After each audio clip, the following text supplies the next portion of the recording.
Alhamdulillahi Rabbil Alameen wa salatu wa salam wa Sayyidina Muhammad wa ala alihi wa sahbihi ajmain wa man istanna bi sunnati bi ihsani ila yawmiddin. Alhamdulillahi alladhi hadana li hada wa ma kunna linahtadi lawla an hadana Allah. Rabbi shrah li sadri wa yassir li amri wa hlul 'uqdatam min lisani yafqahu qawli wa rabbi zidni ilman warzuqni fahman. Assalamu alaikum wa rahmatullahi wa barakatuh. Welcome to another session from ARB 011, Arabic Reading and Writing Made Easy. And we are now entering Module 2, and we're going to be looking at 4 new letters. Now, as we have finished, alhamdulillah, Module 1, we've looked at 4 letters, namely the Dal, the Ra, the Noon, and the Sin. And we've also looked at the rules for the short and the long vowels. We've looked at the sukoon, the stop, and we've also looked at a couple additional rules or principles of tajweed, such as we looked at the qalqala, as in the dal, and also the gunna sound of the noon. And we're going to proceed forward and inshallah ta'ala build on what we have learned thus far. So let us go forward. Okay. So these are the 4 letters, the 4 new letters which we're going to look at today. The ba, the ta, the kaf, and the mim. So just as a synopsis, we've looked at the alif, right? It's the short vowel is essentially the alif, right? The fatha sound. We've also looked at the long vowels. Then we have the next consonant or letter, which is the dal. The unique thing about the dal is that it has qalqala, the vibration. The ra, we know that it has 2 different types. One which is the heavy ra, and usually we see it's heavy, particularly if it has a fatha or a dhamma on it. If it has a kasra, then it is pronounced light, or also if it's preceded by a kasra and it has a sukoon or there's no other vowel on it, such as the fatha or the dhamma. That's the ra. Then we looked at the sin, and then we also looked at the noon, which has the gunna sound, the nasal sound, and that was also studied. So now we're going to introduce 4 additional letters. The first letter which we're going to look at in this session is the ba, and it is one of the letters of the lips. And ba, as we're going to study, like the dal, has qalqala, has a quality of vibration. That's the ba. Other letters in this module will be the ta. Right? Its makhraj is the tip of the tongue to the upper teeth, ta. Then we have the kaf, which is the back of the tongue, articulating with just in the back of or right before the throat. Okay, that's the kaf. And then we have lastly the mim, which has the gunna sound or nasal sound, like the noon which we studied. Okay, so let us proceed, and we're going to again look at the pictorial representation of all the makharaj of the letters, because this is what makes the letter. It's the location. Again, as the term, as perhaps you've heard the saying, it's all about the location, and that is so true for these letters of the Arabic language, because it is the location which makes them. If the location is not there, then that's really not the true letter that you're pronouncing. If the makhraj is other than the exact makhraj which is supposed to be, then you don't have that letter pronounced properly. So you have really pronounced a different letter. Okay. So for today, or this module, we have the ba. That's the letter for today. And as we see, it's one of the letters of the lips.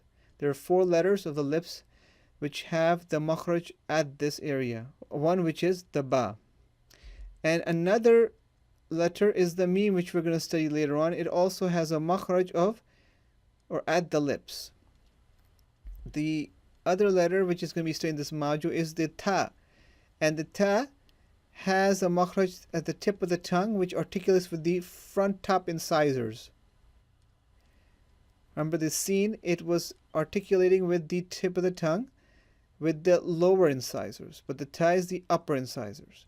And then last but not least, we have the kaf, which is, if you look at the tongue the back of the tongue, articulating with the soft palate right before the uvula, which is the entrance of the throat. Okay, so we have the ba, the meme at the lips, the ta, the front part of the tongue, and also the kaf at the back of the tongue, articulating with the soft palate. Okay. Let's go forward. So the ba. It's similar, of course, to the English B. That's pretty obvious. Now, in terms of morphology, the ba is very similar to the noon. Remember, we studied the noon. The noon is almost, you could say, like an ink pot or like a little cup, and over it there's a dot. That's the noon. The ba is similar, however, it's shaped more like a canoe, but it also has a dot, but this dot is underneath. Okay, so in its full form, the ba is shaped like a canoe or a little boat, and underneath it has a dot. Remember the noon? The noon is more like a semicircle or a C upside down, or you could say a little glass which has a dot on top of it. That's the noon. Okay, so make sure you differentiate that. The next thing about the ba is that it, in terms of morphology, in terms of writing, it can connect at both ends, similar to the noon. Okay, it can connect at both ends, and we're going to see that very shortly. Obviously, the first part of the letter is to be able to recognize it within a word or within a string of words, i.e. a sentence. Okay, so that's our first goal. So let's go forward and look at the morphology of the ba, how it appears. So in this full form, this is the ba. Okay, number one, this is again the ba written by itself. And again, usually when we have words which are composed of letters, we're not going to really see this full form. Only at the end of the respective word. So in order to write the full form, we basically go down and then make a left turn and then go forward and make a little curve and go back up. And here we have this little canoe. And then at the end, don't forget to put the dot in. And that's the ba, the full form of the ba. Next, let's look at the appearance of the ba in three different respects. Remember, you need to know how the letter appears in three different contexts. Number one, at the beginning of a word. Number two, in the middle of a word or at the middle of a word. And last one is at the end of a word. Because in each of these three characteristics, it may have a different morphology, and that's certainly the case for the ba. And sometimes that morphology can even be more varied if there is a letter which does not allow for connection. Okay, so, but you'll get the hang of it. You know, as more you practice, the more you have connection with the Arabic language, it will set in and things will be automatic. But right now, you have to try to memorize those principles and apply it, and then you'll get the hang of it. So number one, the ba at the beginning, when it's the beginning letter of a word, it's very similar to the noon. Recall the noon, right? You had this slow line going down and then a little left. That's exactly what happens here. You go down and make a left. And that is all you need for the appearance of the ba at the beginning of a word. But don't forget the dot, because the dot is what will differentiate this from four other letters. It will be the ta, the tha, the ya, and of course the noon. Okay, they're exactly identical, but the dot is what differentiates it from the other letters. So let's look at a word which has ba at the beginning of a word. Let's do badr. Badr. Ba, dal, that's a sukoon, and that's the ra. Badr. Badr. Okay, it's badr. Another word would be, you have the word bait. That's the ba. That's the ya. And that's the ta. Bait. So here you have, this is the first part, this is the second part, and this is the third part. ta. If you look at the different letters here within this word, you have the ba here, then you have the ya here, and you have the ta here. Okay, you have the ba here, you have the ya here, and you have the ta. Bait, bait. Let's go forward. Now, what about the middle of a word? You have this. Okay, this is the middle of a word. Ba in its middle form, when it's the middle letter of a word. Okay, and you see that this is the key thing. Is this notch right here? There's a notch here, and that notch is where the dot's going to be placed underneath. If it's the noon, the dot is going to be on top. If it's the ta, it's going to be on top. If it's going to be the ya, it's going to be on bottom. So the placement and the number of dots is critical to what the exact identity of that letter is. So this is the ba in its middle form. Let's take some examples. So we have, first let's do this, dubur.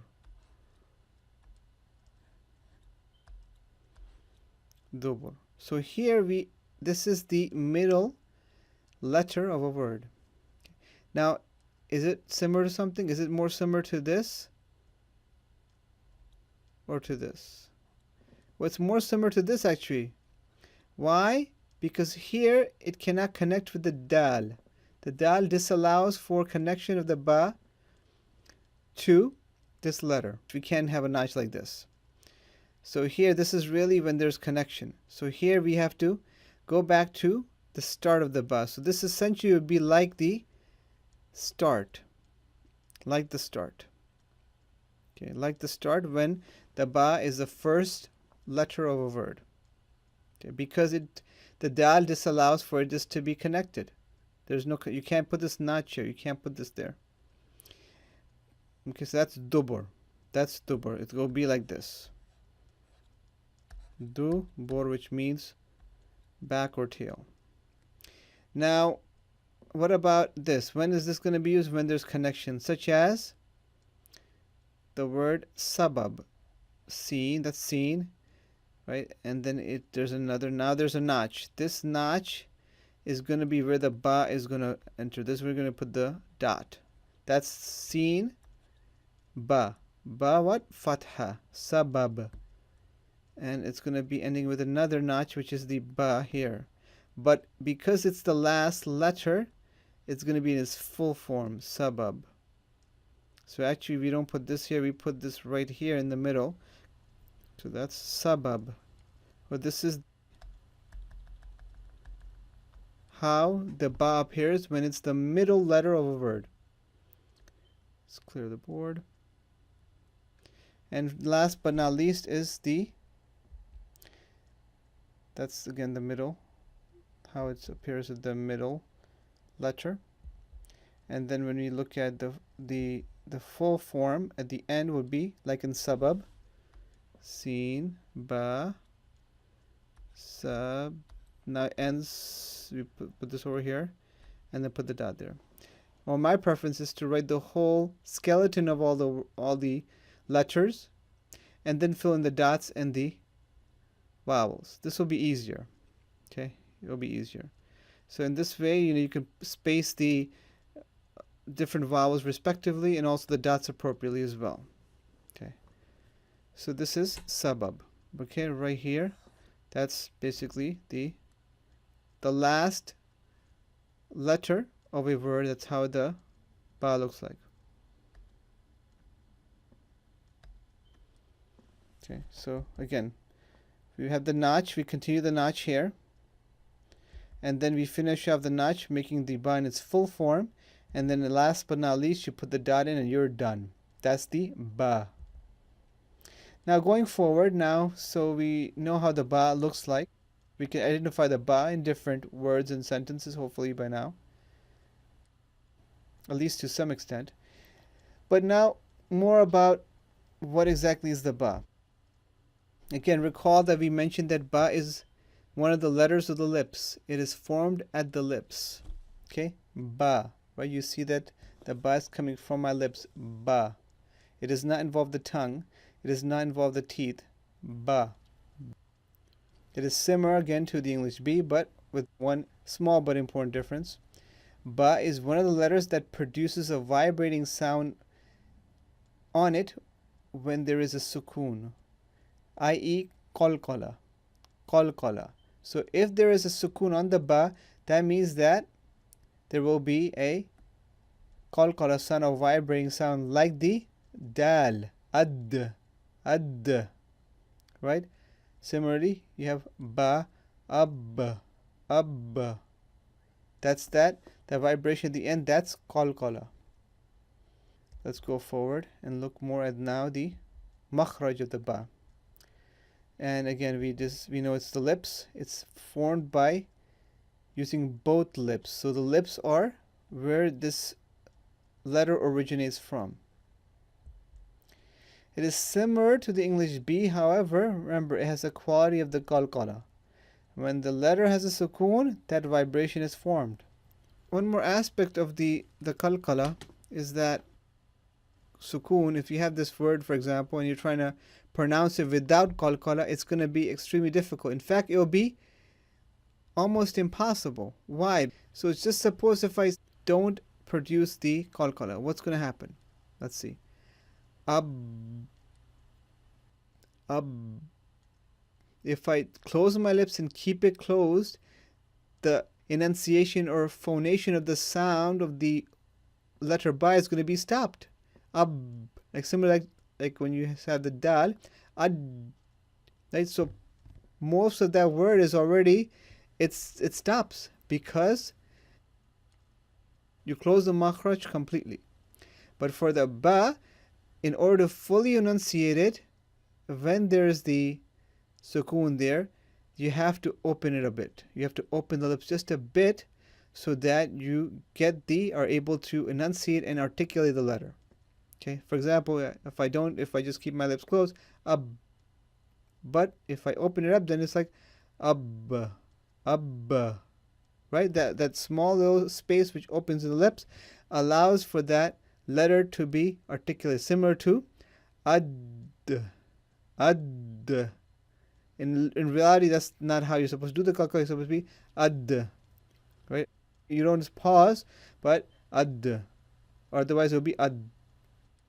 So that's why qalqala is actually important in terms of that aspect when it has that sukoon on it, so that the letter could be properly articulated. The makhraj again. So we have the nice pictorial representation of the makhraj of the ba, and of course we see the lips are right there. Right? That's the ba, ba. Right here. Okay. It's not involving the tongue, it's not involving the teeth, it's just involving the two lips. That's where the sound is formed. The ba. So we have ab, right? That's ba, bu. Again, remember how the lips look like when you have these different short vowels. Ba, you basically, all you have to do is just lower the jaw. Ba, right? Not ba. Ba, bu, not bo. Bu, bu. B, right, with a smile. Not be. B, B. That allows you to properly pronounce the letter with the appropriate short vowels. As we looked at the alif fatha ba, let's also look at ab, ub, ib. Right? So those are important. Other important combinations to know for the ba. But pretty straightforward so far. The qalqala is one aspect. You just have to practice a little bit. Inshallah, you'll get that. For next, from the Quran Kareem. Okay, let's listen to articulation of the ba and go forward. أنا صببنا الماء صبا ثم شققنا الأرض شقا فأنبتنا فيها حبا وعنبا وقضبا. So here we see the articulation of the ba. And let's listen to the Shaykh again. أنا صببنا الماء صبا. Okay, so here we have أنا صببنا الماء صبا. صببنا. You hear the qalqala of the ba here with the ba sukun. Sababna. Okay. Ba sababna. Okay, and then we have sabba. Here we have what we call a shadda, which we'll look at later, and it's the doubling of the letter. But don't worry about that right now. Right now, just focus on the proper articulation of the vowels we've studied so far. ثم شققنا الأرض شقا فأنبتنا فيها حبا. So here, فأنبتنا با با فيها حبة. So here ba again, but here ba is joined with the vowel. The vowel here is connected to the vowel, but that's another concept which you don't have to worry about. And the end. وعنبا وقضبا. Okay, here again we hear the ba being articulated. So now we're going to look at some reading and writing practice of the ba and some of the other letters which we have studied thus far. Okay, so hopefully you'll do this assignment with us to practice these letters and also review the other letters which we've done before. Okay, so let's go forward. The first letter is baridu. You have ba, alif. Bari, remember the light ra. Du. Baridu. Okay, which means cold. The next word is biduni.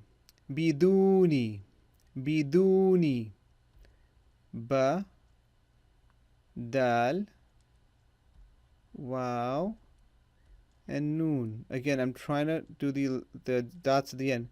Then we fill in the dot here. B, do, ni, biduni. Next word is badru. Hopefully you heard the qalqala of the dal. Badru. Badru. There's a sukoon here, and you have the ra dhamma. Badru. Next word is bintu. Ba, noon. That's the noon right here, the notch. And then ta, the full form. Then now we're going to put the dots underneath. Ba, noon, bin, tu. Bintu.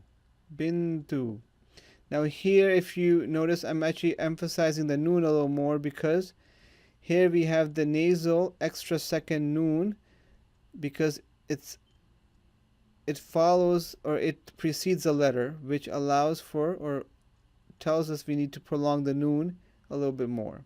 This is called the gunna.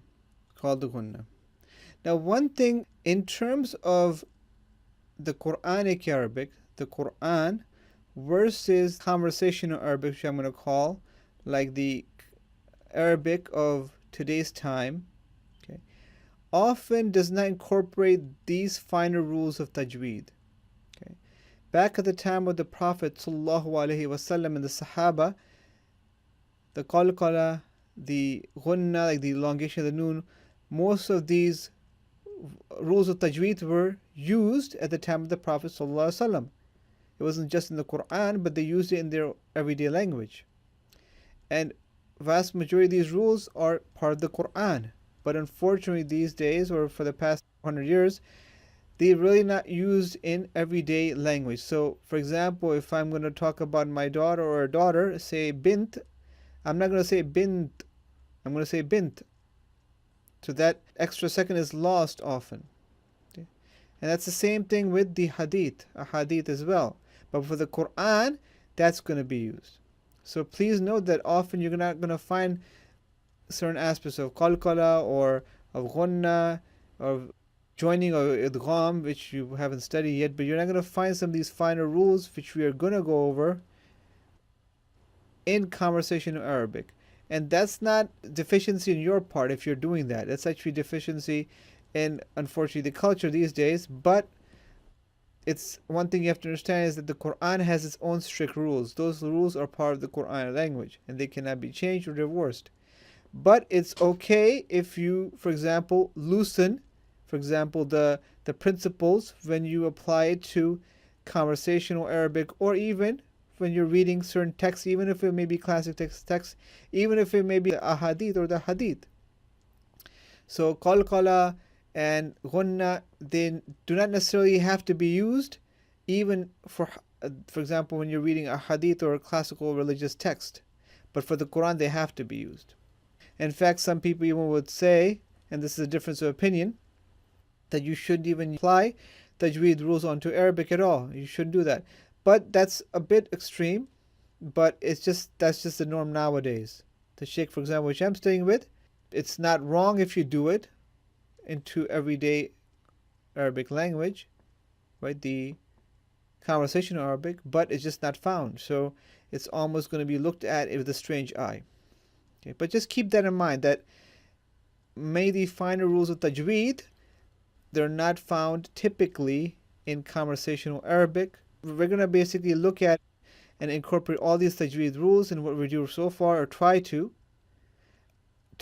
number one, make sure you're able to read the Quran to its properness as much as possible.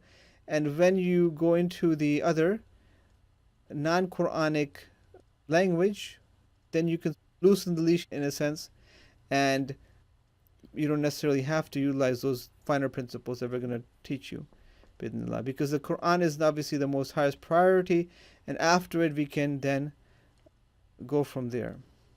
Anyway, let's go forward. Next line, we have nabatu. Nabatu. We didn't look at the ta yet, but you have the noon. Naba.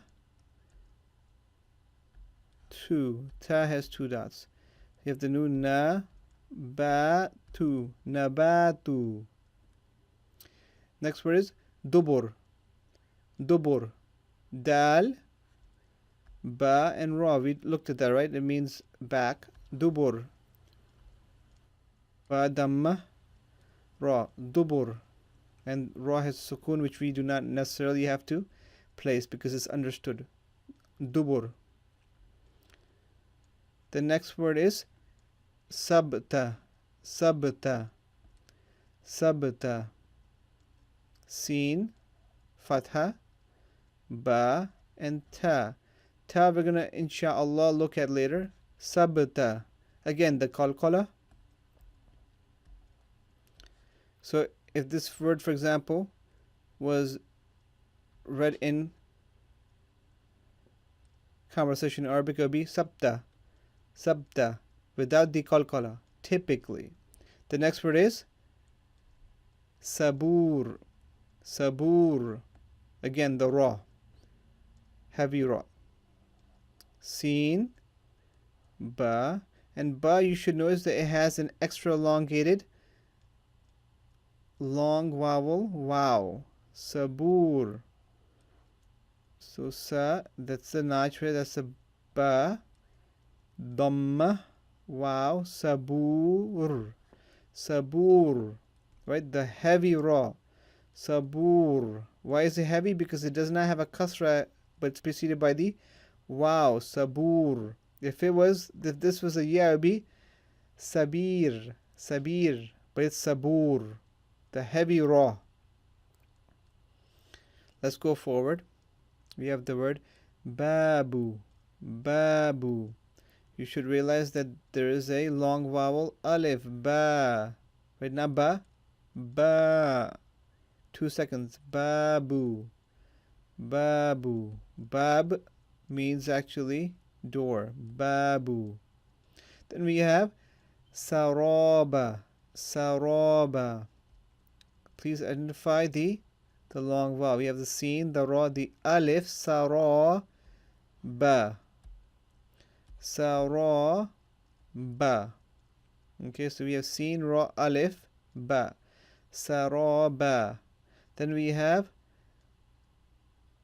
rasuba, ra, sin, ba, rasuba. No long vowels here, just short vowels. Rasuba. Heavy ra, sin, the ba. Then we have nadbi, nadbi. Again, qalqala for the dal. Noon, then dal. Noon, remember the dots on the top. Nad, sukun. B, ba, kasra. Nadbi. Next line we have burnitu, burnitu, burnitu. Here we have several words. First is the ba, bur, bur, noon, yeah, burni. So it's just from the bur. We have a sukun here, bur. Then we have the noon, ni, kasra, yeah, because remember it's burnitu, not burnitu, not burnitu, but burnitu. So there's two long vowels, burni, and then they have the ta, tu, burnitu. Then we have biruta, biruta. Again, ba, long vowel, yeah, b. That's the ba. Bir, and has to be ba, kasra, yeah, that's the b. B, b, ruta. Again, ra, dhamma, wow. That's a long vowel, wow. Biruta. Ta, that's the ta, which we have yet to study. Okay.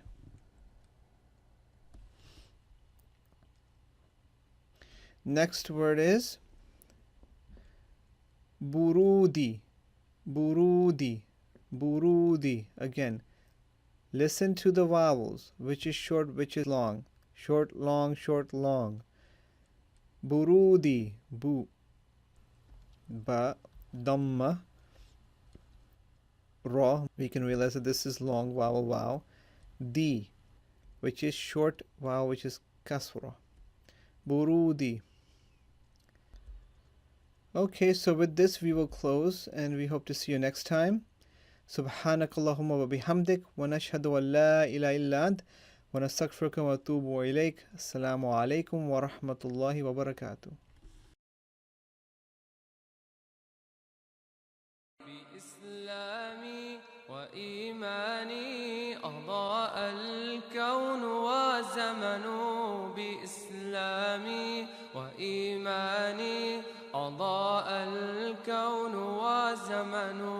بإسلامي وإيماني أضاء الكون والزمن.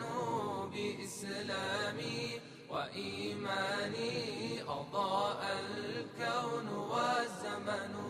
يحب الكون ألحاني فألحاني له سكن. يحب الكون ألحاني فألحاني له سكن.